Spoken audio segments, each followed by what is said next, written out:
नमस्कार दोस्तों, मैं हूं वैशाली थानिक और स्वागत है आपका हमारे चैनल नेक्स्ट 9 लाइफ में।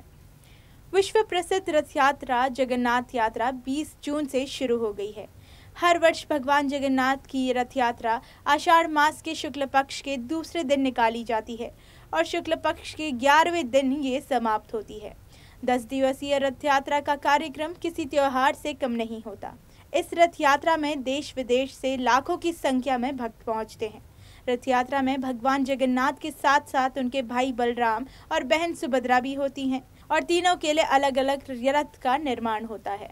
रथ यात्रा में सबसे आगे बलराम जी का रथ और उनके बाद देवी सुभद्रा का रथ और पीछे चलते हैं भगवान श्री कृष्ण यानी जगन्नाथ जी का रथ। हम आपको भगवान जगन्नाथ की रथ यात्रा के बारे में होने वाली ऐसी 5 रहस्यमयी बातों के बारे में बताएंगे जिन्हें सुन के कोई भी दंग रह जाएगा। तो क्या है वो बातें, देखिए आज की हमारी इस रिपोर्ट में।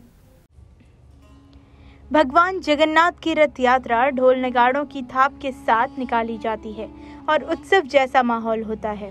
रथ यात्रा एक मजार पर आकर रुक जाती है। यहाँ तीनों रथ कुछ देर रुकते हैं और मजार के पास मकबरे में शांति से विश्राम करने वाली आत्माओं को याद करते हैं और उसके बाद रथ अपनी मंजिल की ओर आगे बढ़ जाता है। दरअसल इससे जुड़ी एक कहानी है। कथा के अनुसार भगवान जगन्नाथ का एक सालबेग नाम का भक्त था जो कि मुसलमान था। दरअसल उनके माँ जो हिंदू थी और उनके पिता मुस्लिम थे। मुसलमान होने की वजह से सालबेग को जगन्नाथ रथ यात्रा में शामिल नहीं होने दिया जाता था और न ही मंदिर में प्रवेश मिलता था। लेकिन सालबेग की अनन्य भक्ति से भगवान जगन्नाथ बेहद प्रसन्न हुए। एक बार रथ यात्रा के लिए जब मथुरा से जगन्नाथपुरी सालबेग आ रहे थे तो रास्ते में बहुत बीमार हो गए। सालबेग ने भगवान जगन्नाथ से प्रार्थना की, एक बार अपना दर्शन और रथ यात्रा में शामिल होने का अवसर दें। बताया जाता है कि जब रथ सालबेग की कुटिया के पास से गुजर रहा था तो वहीं आकर रुक गया और लाख कोशिशों के बाद भी टस से मस नहीं हुआ। बाद में सालबेग ने भगवान जगन्नाथ की पूजा की, फिर रथ आके आराम से बढ़ गया। तभी से परंपरा चली आ रही है कि कुछ समय तक सालबेग की मजार के पास रथ रुकेगा और फिर मौसी के घर गुंडीचा मंदिर के लिए रथ का पहिया आगे बढ़ेगा। रथ यात्रा के लिए जो रथ बनाया जाता है उसका काम अक्षय तृतीया से शुरू हो जाता है। रथ बनाने के लिए नीम और हांसी के पेड़ों की लकड़ियों का प्रयोग किया जाता है। 3 रथों को बनाने में 880 पेड़ों का प्रयोग किया गया है। पुजारी जंगल जाकर पेड़ों की पूजा करते हैं जिनका प्रयोग रथ के इस्तेमाल के लिए किया जाता है। पूजा के बाद सोने की कुल्हाड़ी से पेड़ों को काट लगाया जाता है। इस कुल्हाड़ी को पहले भगवान जगन्नाथ की प्रतिमा से स्पर्श करवाया जाता है।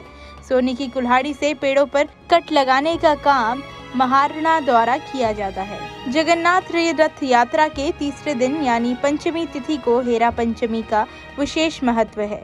इस दिन माता लक्ष्मी भगवान जगन्नाथ को खोजने के लिए आती हैं, जो मंदिर छोड़कर भ्रमण पर निकल गए हैं। तब द्वैतापति दरवाजे को बंद कर देते हैं, जिसमें माता लक्ष्मी नाराज हो जाती है और रथ का पहिया तोड़ देती है। इसके बाद हेरा गोहिरी साहिपुरी नामक एक मोहल्ले में चली जाती है, जहां देवी लक्ष्मी का मंदिर है। बाद में भगवान जगन्नाथ द्वारा नाराज देवी को मनाने की भी परंपरा है।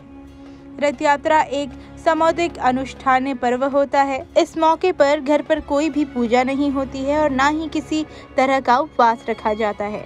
साथ ही यहाँ एक चीज ये भी देखने को मिलती है कि यहाँ किसी भी प्रकार का जाति भेद नहीं किया जाता।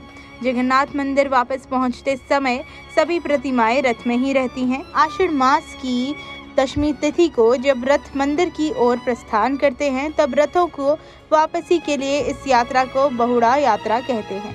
मंदिर के द्वार एकादशी को खोले जाते हैं, तब पूरे विधि विधान के साथ स्नान करवा कर ही पुनः प्रतिष्ठित किया जाता है। रथ यात्रा का ये त्योहार पूरे देश में धूमधाम से मनाते हैं। यहाँ तक कि देश विदेश से कई सारे भक्त इस रथ यात्रा में शामिल होते हैं और भगवान जगन्नाथ की सेवा करते हैं। तो दोस्तों, आपने देखा कि कितना जादुई है भगवान जगन्नाथ का रथ यात्रा का त्योहार। ऐसी ही खबरों के लिए बने रहें हमारे साथ हमारे चैनल नेक्स्ट 9 लाइफ में। धन्यवाद।